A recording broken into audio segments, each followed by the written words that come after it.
चन्द्रमानाय निर्धूतिकलिरात्मने सालोकानां त्रिलोकानां यद्विद्या दर्पणायते।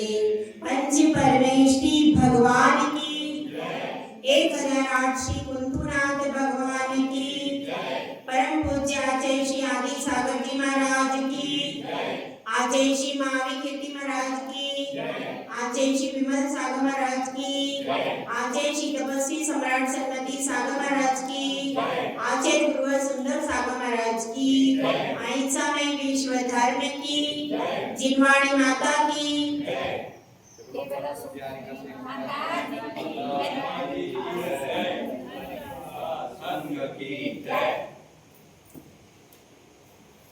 जिसमें गुण होते हैं उन गुणों के माध्यम से वह सामने वाले व्यक्ति को प्रभावित कर लेता है, और जिसमें दोष होते हैं वह भी सामने वाले व्यक्ति को प्रभावित कर लेता है। संगति का असर ऐसा पड़ता है कि शराबी व्यक्ति के साथ में रहने वाला व्यक्ति शराबी बन जाता है, और गुणवान और सज्जन व्यक्ति के साथ में रह करके धर्म और पूजा को करना वह सीख जाता है। संगति का बहुत महत्व है। यदि हमने खोटी संगति प्राप्त कर ली तो हमारा पतन ही पतन होता चला जाएगा। हम कितना भी प्रयास करें, लेकिन अगर हमारा साथी खोटा है तो उसके साथ में रह करके कोई ना कोई दुर्गुण हमें जरूर आ जाएगा। ऐसा कहा जाता है, काजल की कोठरी में कैसो ही सयान हो जाए, एक लीक काजल की लगी है बे लगी है। कितना ही सयाना व्यक्ति हो, वह काजल की कोठरी के अंदर जाता है तो एक ना एक लकीर तो उसके ऊपर लग ही जाती है। इसलिए बंधुओं, हमेशा संगति का ध्यान रखना। हम किसके साथ में उठ रहे हैं, किसके साथ में बैठ रहे हैं, इस बात का बहुत ज्यादा प्रभाव पड़ता है। क्योंकि अब बालक और बालिकाएं दोनों बाहर ही पढ़ते हैं। उनकी 16 साल से लेकर 15, 16 साल से लेकर के 25 साल तक, 30 साल तक बाहर ही जिंदगी पूरी बीत रही है। आपके पास से गए, उसके बाद वे बाहर ही रहने वाले। ऐसे समय में यदि वे खोटी संगति में चले गए तो उनका जीवन पूरा पतन की ओर चला जाएगा। इस बात का ध्यान कौन रखेगा, कौन उनको संभालेगा? आपको यहाँ रह करके भी और बार बार एट ए टाइम बिना सूचना दिए उनके पास जाकर के सर्च करना चाहिए कि वास्तव में बच्चे जो कह रहे हैं वे कर रहे हैं कि नहीं। हमारी बात चल रही है रत्नकरण शावकाचार्य की। एक बीज बोया था श्रद्धा का बीज बोया था, और उसमें नीकांक्षित का क्या डाला? कोई इच्छा नहीं करना है, कांक्षा नहीं करना है, ऐसा जल डाल दिया। विषय भोगों की अग्नि लगी थी, उस विषय भोग की अग्नि पर निकांक्षित अंग का जल डाल दिया तो वह शांत हो गई। उसके बाद क्या हुआ? अंकुर फूटे, और जो वह वृक्ष है उस वृक्ष से क्या हुआ? अंकुर फूट गए तो वहां पर बिना ग्लानि किए, क्योंकि मिट्टी कैसी थी? मिट्टी काली थी, उसमें काला रंग था, तो जो माली ने उसमें से कठोर कठोर कंकर और अन्य जो अशुद्धि थी वह सारी दूर कर दी। अब वह मिट्टी शुद्ध हो गई, और फिर धीरे धीरे क्या होने लगा? अंकुरण हो गया। अंकुरण के बाद में क्या हो गया, तना बढ़ने लगा, पल्लवन हो गया। जब पल्लवन हो गया तो उसमें क्या हुआ, दोष दिखने लगी। तना कठोर है, तना कठोर है, लेकिन उस तने की कठोरता को नहीं देखना। उसी कठोर तने में एक दिन उस वृक्ष पर वह क्या है, वह तो तना है। चारित्र का तना कठोर होता है। कैसे कठोर होता है कि भाई 28 मूल गुणों का चारित्र कोई सरल सहज वस्तु नहीं है। बाहर से सब कुछ कठोर ही दिखाई देता है, केश रोज करना है, पैदल चलना है, हाथ में आहार करना है, सब कठोर दिख रहा है। लेकिन इसी कठोर तने के आधार पर मोक्ष का फल लगता है, ध्यान रखना। उसके बाद पत्ते फूटे की स्थितिकरण के माध्यम से संभाल लिया। भाई वृक्ष हवाओं से झूल रहा था, आंधी में झूल रहा था, हमने संबल दिया और उस वृक्ष की तने को मजबूती प्रदान की, तो वह वृक्ष जो हवा से हिल रहा था, आंधी से हिल रहा था, स्थिर हो गया। उसके तने को मजबूती मिल गई। उसके बाद स्थिरीकरण, उसके बाद वात्सल्य। वात्सल्य में क्या हुआ, वात्सल्य में फूल खिल गए वृक्ष के ऊपर। वात्सल्य में उस वृक्ष के ऊपर फूल खिल गए। आज फल का दिन है, आज प्रभावना का दिन है, आज उसमें फल आ गए हैं। क्योंकि वृक्ष के भी अंग होते हैं, अंकुरण होता है, पल्लवन होता है, उसके बाद पुष्पित होता है, उसके बाद फल आते, यह सारे पत्ते आते, उसमें भी धीरे धीरे उसके शरीर के अंग विकसित होते हैं। तो इसी प्रकार से हमारे भी शरीर के अंग एक एक करके आगे बढ़ते हैं।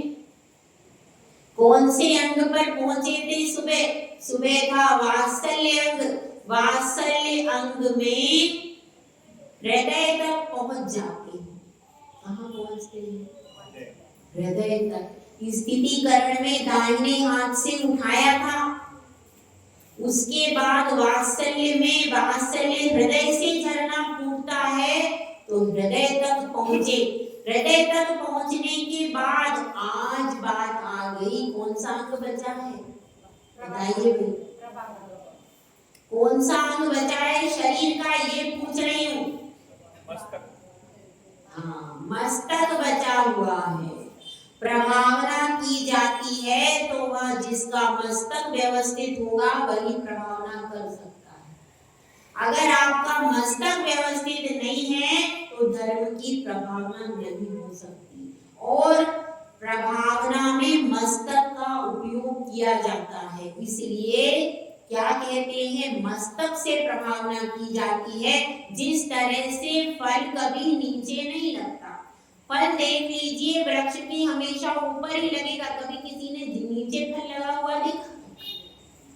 क्योंकि वह उसका सार है, उसका रहस्य है, उसका सारा राज, उसका सारा रहस्य उसके अंदर समाया है, इसलिए वह फल हमेशा ऊपर लगता है, नीचे नहीं लगता। तो प्रभावना क्या है? जिसने इन 7 अंगों का पालन कर लिया वह प्रभावना कर सकता है। निशंकित अंग से भी प्रभावना होती है, निकांक्षित अंग से भी। निशंकित अंग से कैसे प्रभावना होती है कि जब आपने सच्ची श्रद्धा सच्चे देवशास्त्र गुरु के ऊपर कर ली और आप डिब्बी में चावल लेकर के मंदिर की ओर जा रहे हो, धीरे धीरे चल रहे हो, नंगे पैर हो, कहाँ जा रहे हो भाई? मंदिर जी में। सच्चे देवशास्त्र गुरु को वहां जाकर नमोस्तु करोगे, 4 व्यक्ति देखेंगे, हाँ देखो, हाँ भाई मंदिर में जा रहे हैं। कहाँ जा रहे हैं? मंदिर में जा रहे हैं। आपने कुछ नहीं कहा उनसे, लेकिन आप धोती दुपट्टे में जा रहे हो, आप साड़ी में जा रहे हो। ध्यान रखना, अगर पुरुषों की ड्रेस क्या है, धोती दुपट्टा है, तो महिलाओं की भी ड्रेस साड़ी है। दूसरी जितनी भी ड्रेसेस होती हैं वो हमारी नहीं है, ये ध्यान रखना। अपनी क्या है, अपनी सही वेशभूषा साड़ी ही है। विवाहित होने के बाद तो साड़ी में ही रहना चाहिए। कुछ महिलाएं सूट आदि का भी प्रयोग करती हैं, तो वह अपना नहीं है। पराई वस्तु आप कितनी ही अपना लो, उस पर अपना लेबल लगने वाला। साड़ी ही हमारा व्यवस्थित ड्रेस है। तो अब क्या बात चल रही है, साड़ी में आप जा रहे हैं, सिर पर पल्ला रखा है, इधर भैया जी जा रहे हैं काय में, धोती दुपट्टे में जा रहे हैं, सब देख रहे हैं। दूसरे लोग देखकर, हाँ भाई देखो कितना अच्छा धर्म है, सुबह से ये लोग चावल लेकर के जाते हैं, धोती दुपट्टे में जा रहे हैं, मंदिर जी में जा रहे हैं, वहां पर अभिषेक करते, धर्म की प्रभावना हो गई। अलग से कुछ नहीं बढ़ाना पड़ता। आप शांत, आपकी शांति से, आपका धर्म के प्रति लगाव देख करके 10 व्यक्ति सोचते हैं भाई काश हम भी जिन शासन में होते। उनके मन में इच्छा हो गई और आप जा रहे हैं, पास में कोई पड़ोसन है, 4 शब्द उसको लड़ के कहाँ जा रहे, अरे मंदिर जा रही थी, सोचा था तुमसे बोल लूं। अब उससे थोड़ा सा इधर लड़ा, थोड़ा सा इधर लड़ा, 4 जगह लड़ भिड़ के कहाँ पहुंचे, ये क्या हो गई, ये अप्रभावना हो गई। तो इसलिए अगर आप शांत भाव से जा रहे हो, जमीन देख करके चले, हाँ ये देखो चींटी को भी नहीं मारते हैं, बहुत ध्यान से चलते हैं, ये लोग देखो कितना अहिंसा का पालन करते हैं। ऐसे एक श्रावक के माध्यम से भी क्या हो जाती है, प्रभावना होती है। ध्यान रखना, मुनि तो करते ही हैं, लेकिन श्रावक भी चाहे तो अपनी शांति से और धर्म के प्रति, और अगर आप इस जिन शासन के हो और आप दूसरे मंदिरों में चले जाते हो तो क्या हो जाती है, अप्रभावना अपने आप हो जाती है कि देखो इनके यहाँ कुछ है ही नहीं, इसीलिए यहाँ मांगने आ गए, इनके यहाँ कुछ मिलता नहीं है, इसलिए ये लोग कहाँ गए, यहाँ आ गए। तो क्या स्थिति बनी आपकी, आपके धर्म की हंसी हो गई। इसलिए जो श्रावक सच्चे हृदय से अपने सच्चे देवशास्त्रों की भक्ति करता है, उनके प्रति समर्पित रहता है, उसके मात्र समर्पण से अपने आप प्रभावना, अपने आप लोग प्रभावित हो जाते। तो निशंकित अंग के द्वारा भी प्रभावना होती है, निकांक्षित अंग के द्वारा भी प्रभावना होती है। जो लोग केवल इच्छाओं के दास बनकर के दरबार पे नहीं जाते, वो समझ में आ जाता है कि जब कोई ओकेजन हो, जब कोई संकट हो, तभी प्रभु को याद करते हैं। क्या आप प्रतिदिन यदि बिना कांक्षा के मंदिर में जाते हैं तो उससे भी प्रभावना हो जाती है। निशंकित, निकांक्षित, निर्भीक चिकित्सा, जब कोई साधु महात्मा आपके नगर में आते हैं, उनको तकलीफ हो, उनको परेशानी हो, तो फिर आप ये नहीं सोचते मुझे हो गई तो उनके लिए उनके शरीर की परिचर्या कर देते। और आपके घर में आपके बहू है, बेटी है, भाई है, उसको यदि रोग हो जाता है तो क्या करना चाहिए, देखो जाओ, सबसे पहले तो घर से सुधरो, बाद में बाहर से सुधरो। कहां से सुधरना है, पहले घर को सुधारो, पहले अपने घर में आप प्रेम वात्सल्य आदि लेकर के आओ। पहले घर में ये 8 अंगों का बीजारोपण करो, पहले अपने अंतस में करो, उसके बाद अपने घर में देखो कि हम घर में उपवन स्थितिकरण कर पा रहे हैं क्या, अपने परिवार के बीच में। यदि आप परिवार के बीच में ही कुछ नहीं कर पा रहे तो आप बाहर निकल के तो कुछ कर ही नहीं जाएंगे। प्रभावना अंग यही कहता है कि हर अंग से आप प्रभावना कर सकते हो, लेकिन आप में क्या होना चाहिए? आप में क्षमा और समता होना चाहिए।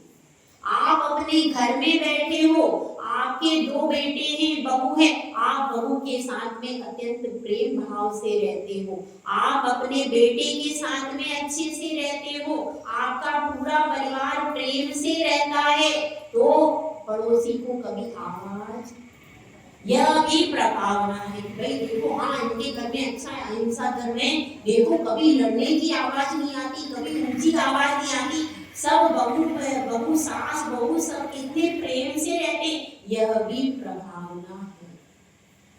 समझ में आएगा? केवल बड़े बड़े पंच कल्याण प्रतिष्ठा करवाना प्रभावना नहीं है, आप घर में भी शांति से मिलजुल करके रह रहे।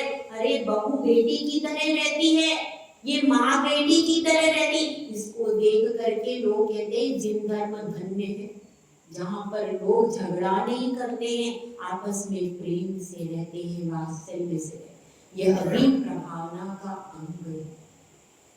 और आज जिसकी बात चल रही है वह प्रभावना अंग है। प्रभावना का अर्थ क्या होता है? प्रभावना का अर्थ है जो रत्नत्रय के धारी हैं, सच्चे देव शास्त्र गुरु के संबंध से क्या करना? प्रभावना करना, मंदिर में भगवान की भक्ति करना, विधान का आयोजन करना, ये सब प्रभावना अंग में आता है। अगर हम विधान का आयोजन करते हैं तो किसकी प्रभावना हो रही है?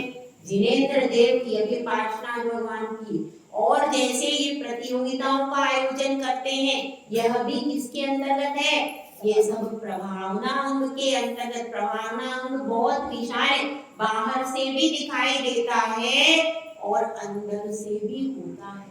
बाह्य प्रभावना का मतलब क्या है? यह जो तरह तरह के क्या करते हैं, उत्सव मनाए जाते हैं, पर्युषण पर्व आदि, उनमें वाद्य यंत्र आदि के द्वारा हम भक्ति करते हैं, नृत्य करते हैं, यह सब प्रभावना के अंतर्गत बाह्य प्रभावना। पंच कल्याण प्रतिष्ठा आदि, मंदिर में विधान आदि, यह सब क्या है? बाह्य प्रभावना।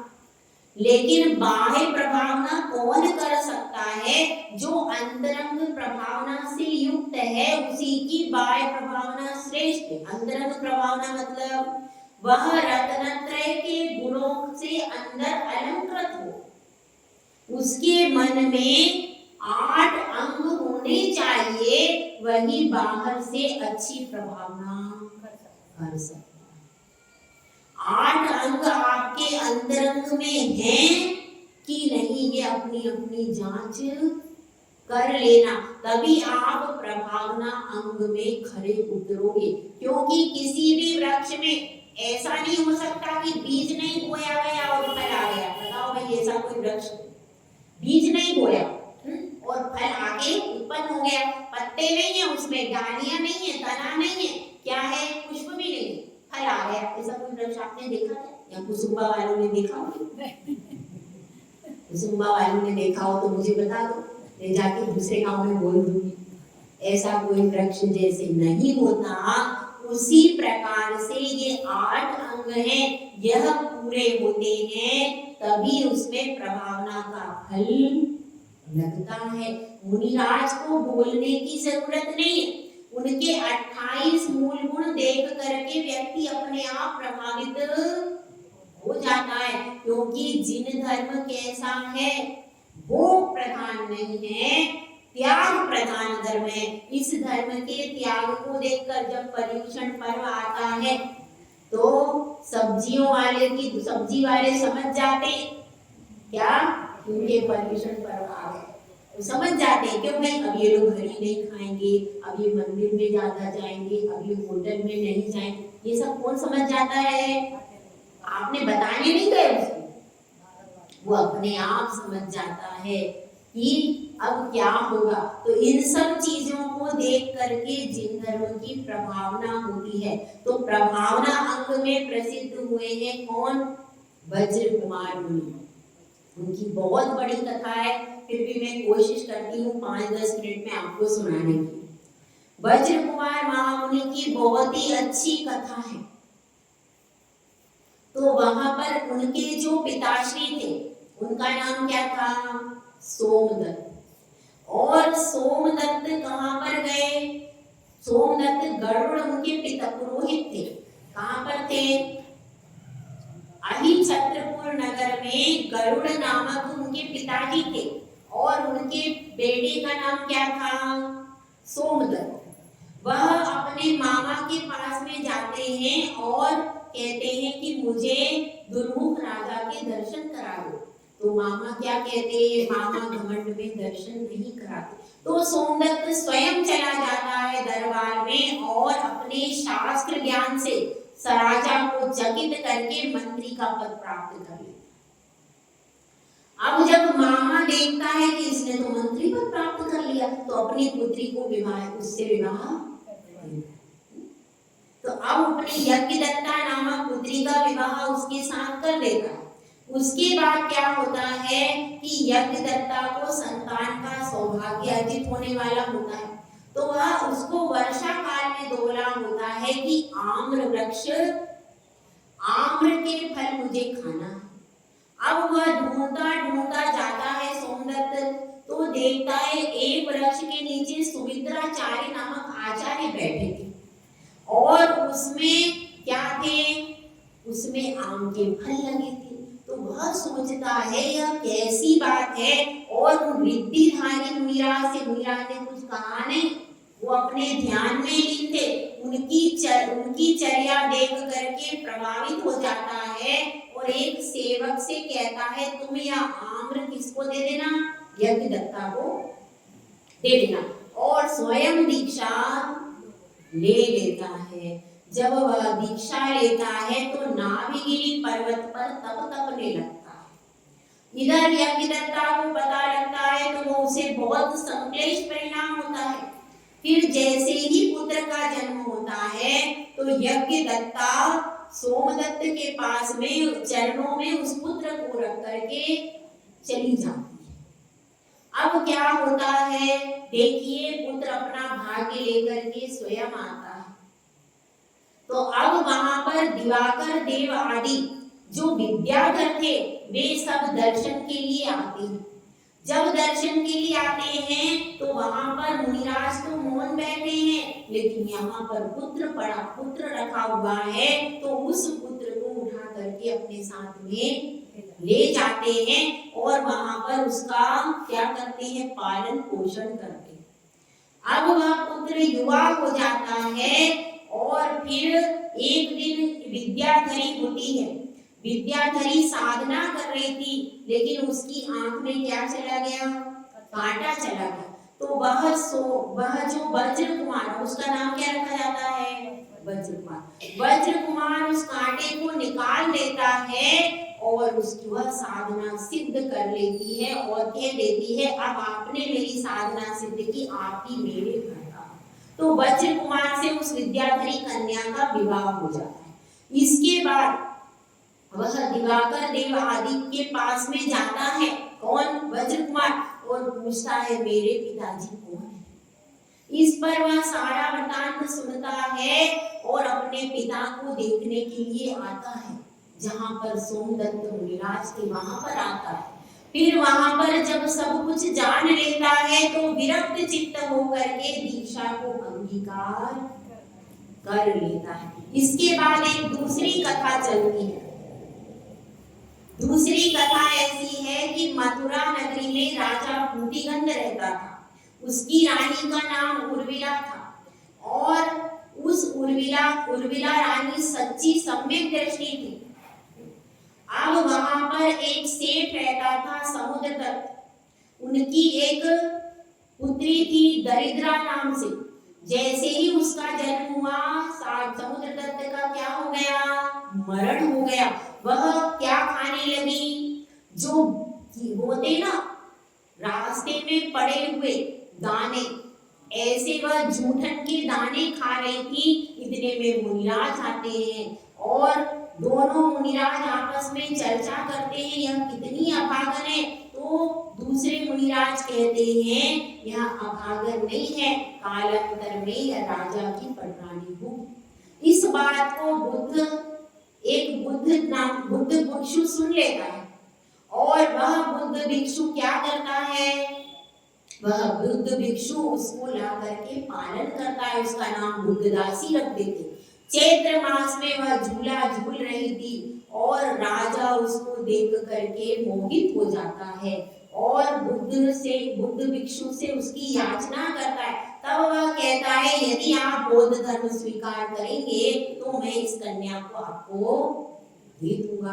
राजा बौद्ध धर्म स्वीकार कर लेता है। अब आता है अष्टानिका पर्व और अष्टानिका पर्व में बुद्धदासी भी कहती है कि मेरा रथ आगे चलेगा और उर्मिला भी कहती है कि हर वर्ष मेरा रथ आगे चलता है तो मेरा चलेगा। वह प्रतिज्ञा लेकर के मंदिर में प्रतिज्ञा कर लेती है, जब तक मेरा रथ आगे नहीं निकलता तब तक आहार पानी का त्याग है। और फिर क्षत्रिय गुहा में जहां पर कौन थे, वज्र कुमार महामुनि और सोमदत्त आचार्य, दोनों जहां पर स्थित थे वहीं पर जाती है और अपनी प्रतिज्ञा को बताती है। उसी समय दिवाकर देव आदि विद्याधर दर्शन के लिए आए थे। तो वज्र कुमार कहते हैं कि आप इनकी प्रतिज्ञा पूर्ण करो। जब इस बात को वे सब सुनते हैं दिवाकर देव आदि विद्याधर, तो क्या होता है, बुद्धदासी का भी रथ होता है और उर्मिला का भी रथ होता है। उर्मिला के रथ में कौन होते हैं, जिनेंद्र भगवान का भी रथ होता है और बुद्ध का भी रथ होता है।